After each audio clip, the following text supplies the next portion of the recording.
Welcome back to the Wizard Shop. Today we're going to look at this 2005 Toyota RAV4 we just got for my daughter. Some issues with the brakes, what we went through to find out what was wrong, and also why this is a really good car for a teenager. Let's get started.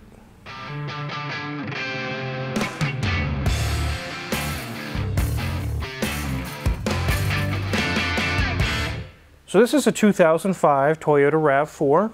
And it runs and drives perfect. AC works, heater works, but I got this on Marketplace. Knowingly, it has some issues. I knew it had some issues, and that's why I got a pretty good price on it.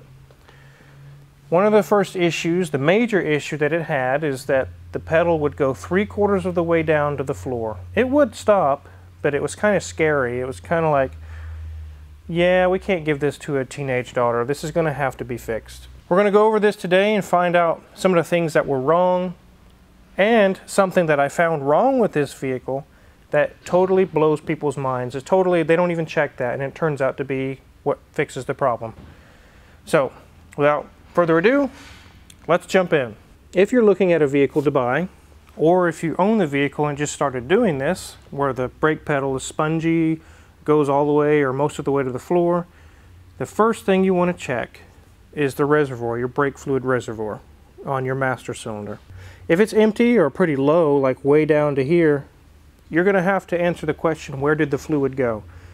And very likely you'll see a puddle on the ground when you push the brakes, and you'll know exactly where it's leaking. That's a very easy one to fix. It's a very easy one to find. But what if you look under the hood and you look at the reservoir and it's full, but your pedal goes to the floor? Another question to ask yourself is, has it recently been worked on? Is there possibly air in the lines where someone replaced a part in the brake system and they didn't get it bled properly? If so, you need to take it back to that person and see if they can take care of it for you. But if you haven't had your car worked on and all of a sudden it starts doing this, if there's no leaks on the ground and the reservoir is full, now you need to start looking at mechanical failures. One thing that it could be is the umbrella seals inside the master cylinder have failed. And when you push the brakes down, instead of holding that pressure, the fluid just rushes past the seals and your pedal goes to the floor. Here's kind of a picture of what it looks like inside of a master cylinder. You can see those little seals, and they're supposed to catch the fluid and push it into your brakes. But sometimes the fluid goes past the seals because they failed. One way you can tell is if you pump up the brakes, they get firm, and then you hold your foot on the brakes and it continues to slowly keep going down and down and down. Very likely is the master cylinder. And that's one of the things that was going on here, is that I could feel that the pedal would slowly keep sinking, and I knew it needed a master cylinder. We did replace the master cylinder, and it took care of the sinking feeling, but it did not take care of the fact that on the initial push of the brake pedal, it goes almost to the floor. If I pump the brakes up now, they do hold. They didn't before. We have bled the brakes. We've done the ABS bleed procedure. We've done all the things on this to try to get air out of the system. There was no improvement. So we've taken care of the master cylinder, and possibly you may not have a master cylinder problem. Let's move on to some other issues to check. Let's go to the caliper. One thing that can cause this issue is the flexible brake hoses. As you can see here, it goes along all the way down to the caliper. And this is flexible, so when you go over a bump, it doesn't break your lines. It's supposed to flex while you're going down the road, but yet it can hold brake pressure. There's steel braiding inside of here. These can get weak and actually balloon. So what you can do is have a friend pump up the brakes and hold them. You can actually go along and feel, and there'll be like a ballooned portion, and when they let off the brakes, that goes away. That very likely could be bad hoses. If you've checked all the hoses, there's going to be 4 on this car, 1 at each wheel, and you don't find any issues there. The next thing to do is take off the calipers. So I'll give you a little story of something that happens quite a bit. I have fixed cars before that have been to 2, 3, 4 other shops because their brakes going to the floor, just like I mentioned. And they say, Wizard. And they say, Car Wizard, We've got a new master cylinder, we've got this, we got that. I've got $700 into this car and the pedal still goes to the floor. One thing to check, which never gets checked, I don't know why. You got ASC certified guys out there and they completely blow this off. So let me show you what I'm talking about.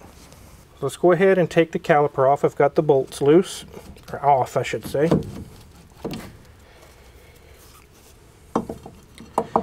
As you can see, it's kind of rusty here. I start looking around and it's pretty crusty.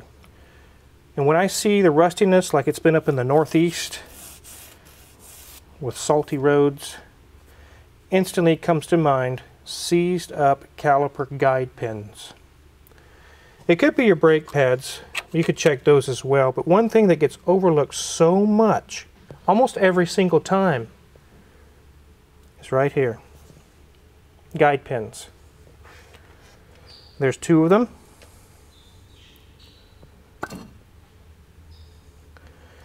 The caliper, as you see these little holes where the bolts go in, they actually mount to these.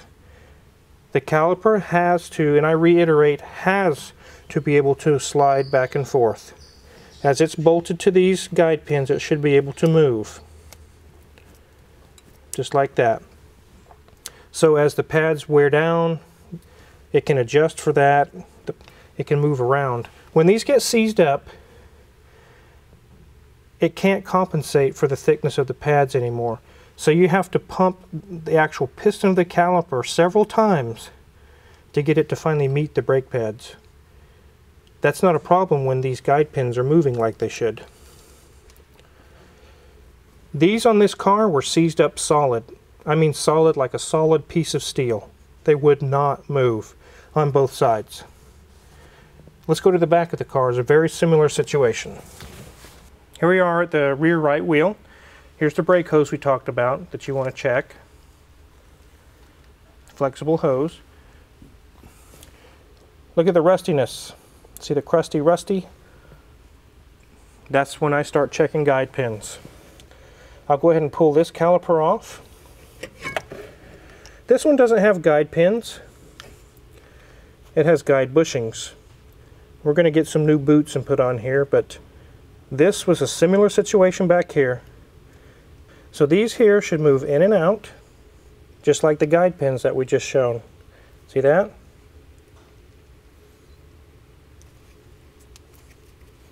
They should move in and out. Again, on this car, these two were seized up absolutely solid. That was causing the majority of the issue as well. So we had a brake master cylinder that was failing and wouldn't hold pressure.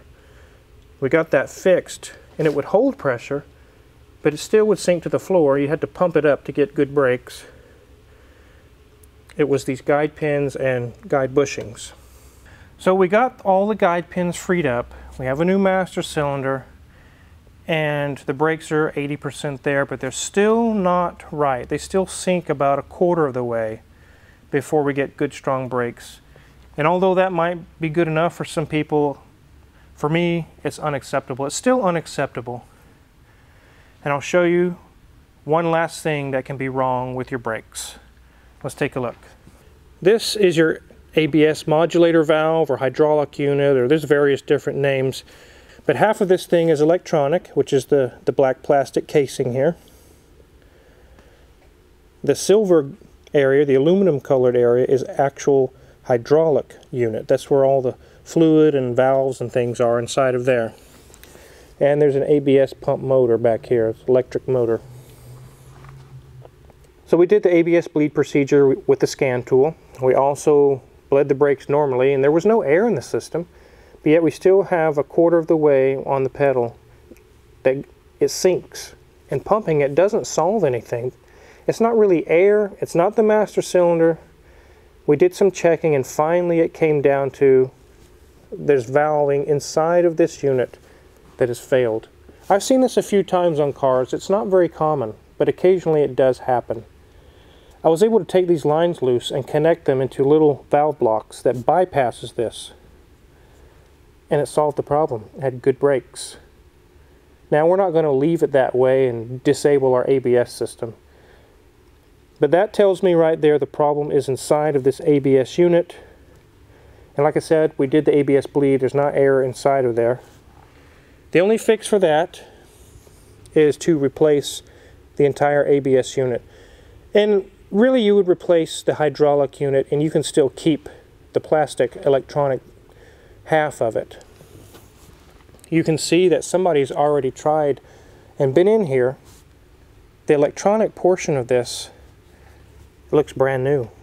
But whoever replaced this didn't realize that the brake fluid doesn't go into the electronics. That's not the problem. The brake fluid is in the aluminum colored area. That is the problem.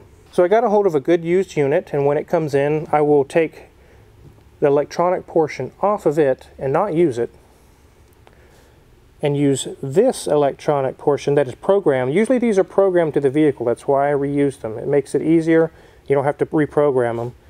But it'll have a good used hydraulic unit and it'll take care of this problem. Once we get that done, we will have really good brakes. That's the last piece of the puzzle to take care of her brakes. So there's a lot of complex parts to a brake system and there's lots of things to check. I'm just kind of go over some of the quick things to check, and especially with the caliper guide pins and guide bushings. That's a commonly overlooked area that gets missed, and lots of money gets dumped into a car just to find out that you could unseize the guide pins, clean them up and lube them up, and the brakes are fine again. And of course, I've heard the same thing I've heard so many times. Why didn't the last guy find this car wizard? I don't know. Let's take a look at this car and see what it looks like. We just bought it for her. Sadly, we can't give it to her yet because we got to go through and get it fixed. But that's how we got it so cheap. We can fix the things that are wrong and drive a good car. Let's take a look at it. So this thing has roughly 170,000 miles on it, and this is a really good car for a teenager, especially since we live out in the country.